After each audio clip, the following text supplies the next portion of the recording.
Hello ladies and gentlemen, and welcome back to my channel for another Threezero DLX scale Marvel figure unboxing and review video.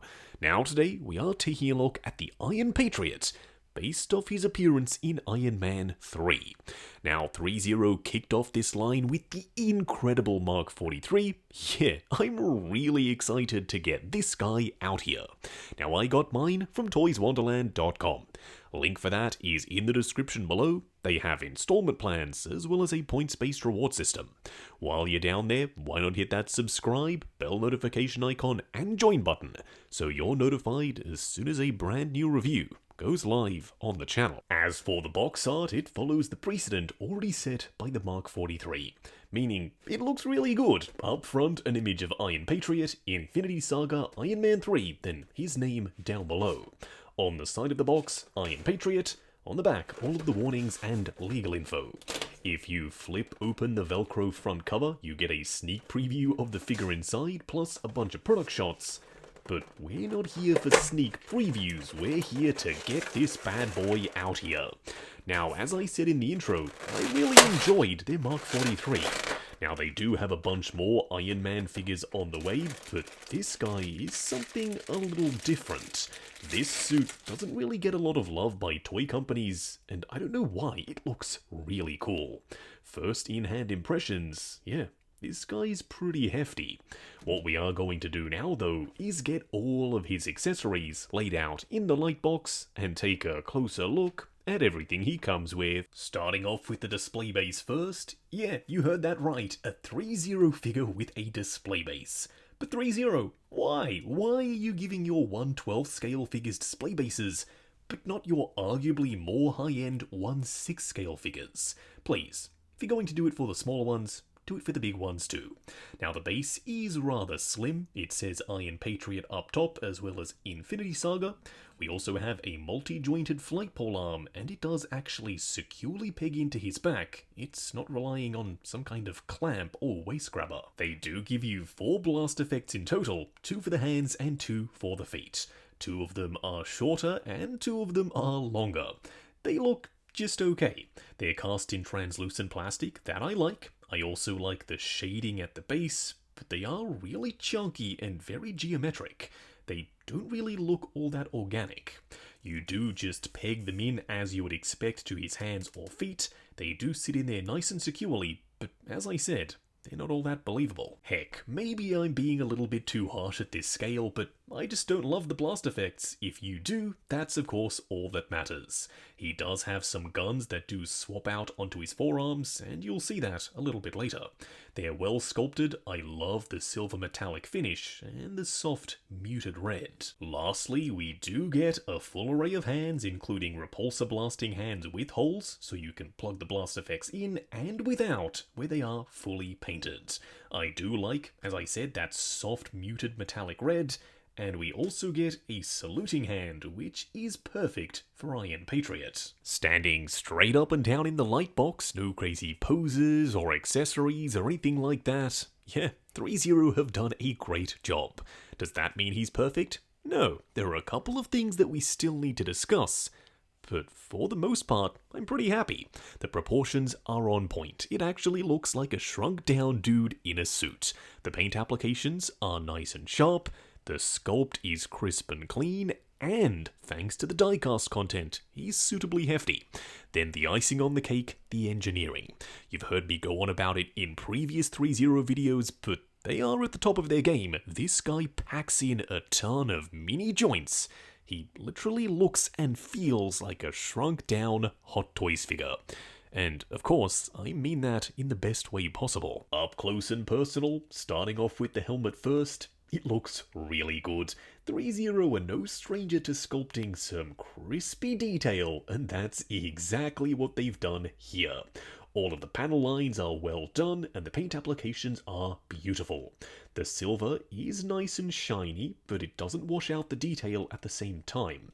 I also love the metallic red, and the blue isn't too saturated, nor is it glossy. It's kind of got this satin finish, which to me does look accurate to the movie. Now, he does have light-up eyes and a light-up arc reactor, but for those of you who don't know, I live in Australia, and button cell batteries are kind of illegal here. They're really hard to come by, especially in the size that this figure requires, so I can't actually show you the light-up. I really wanted to, I tried to get some, but it simply wasn't possible. Now, how it works is you pop the batteries inside the head and the arc reactor, you then push the arc reactor and it lights up. Super easy, a one-touch function. I really like the way that works. Around the back, you do have his energy-based laser weapon, and unfortunately, it only pegs in on the right side.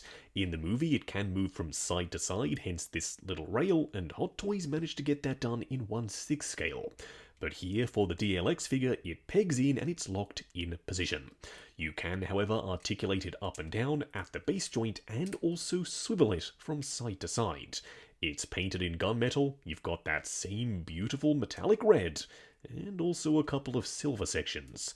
From the front, it looks good, but still, I was kind of hoping to be able to switch it to the other side. For the upper torso and the arms, it's kind of an asymmetrical design, not in sculpt but in detail. What do I mean? Well, there's the tail number on one side, plus the US Air Force logo and Lieutenant Colonel James Rhodes, whereas the other is completely blank. That's something that adds to the visual interest, and yes, it's accurate to the movie. It's all painted in that stunning satin blue, you've got the red, you've got the metallic silver. Overall, I love the way this looks. One thing that I don't love, though, is that the upper torso is really chonky. It's almost too chonky. If you look at it from below, you can see there's a significant gap here. It kind of sticks out over the top of his abdomen section. Now, I realize they've probably done that for articulation, but when he's just standing there, yeah, it's kind of noticeable. If you are wondering what he looks like with his swap-out weapons attached, it's super simple. You literally peg these in position. Now, the guns themselves do feel a little fragile. Please, when you're posing him, do be careful. The legs overall do look almost entirely seamless, which makes this gap even more prominent. I know, you've already seen it, I'll leave it alone. Now, you do have some moving flaps and panels that will come into play for articulation. They've been engineered beautifully. I do like the decals printed on the side of the hip flaps. Once again, movie accurate. The paint applications are stunning. They are just like the upper torso, a nice satin blue that is still metallic, the nice shiny silver, and the muted red. Down here for the feet, you do have some treads sculpted in, and of course, some Threezero and Marvel branding. Overall, Threezero do some very key things very well. Paint apps, sculpt, and of course, engineering. For a quick side-by-side comparison, here we have Threezero's Mark 43 and Threezero's Iron Patriot. They're both in the same DLX scale line, so yes, they look really good together. Mark 43 is ever so slightly shorter, but that kind of works for me. I like Patriot being bigger and bulkier, and overall, yeah, I'm really excited to see more figures in this lineup. Next up, here we have the ZD Toys Mark 43, and this guy looks really good here.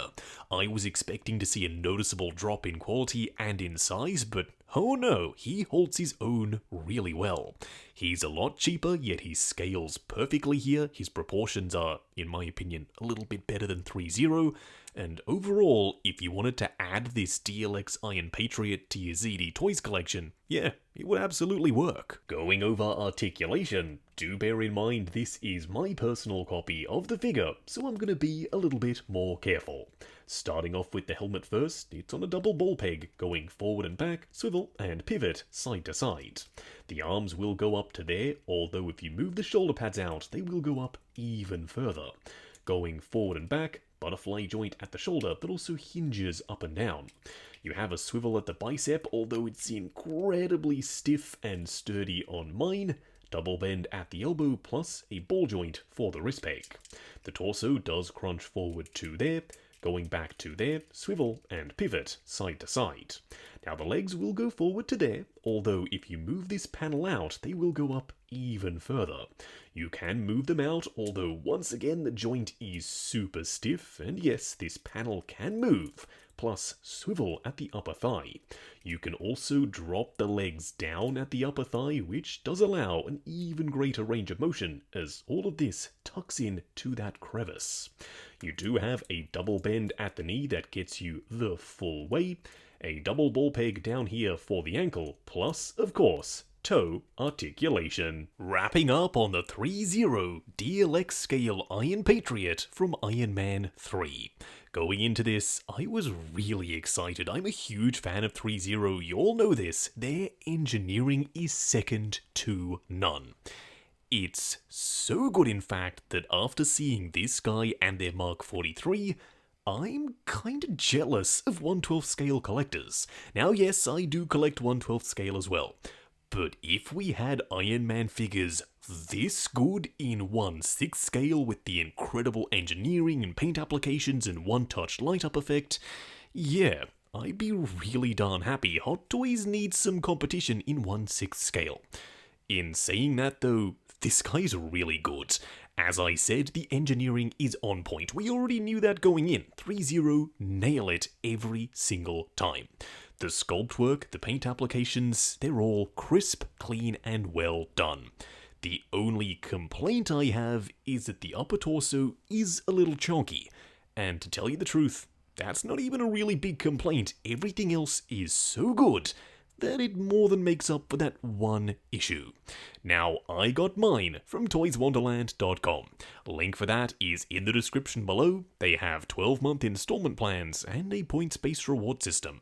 While you're down there, why not hit that subscribe, bell notification icon, and join button if you like the sound of seeing your name in the end credits of my reviews. Like, comment, and subscribe, and I'll catch you in the next video.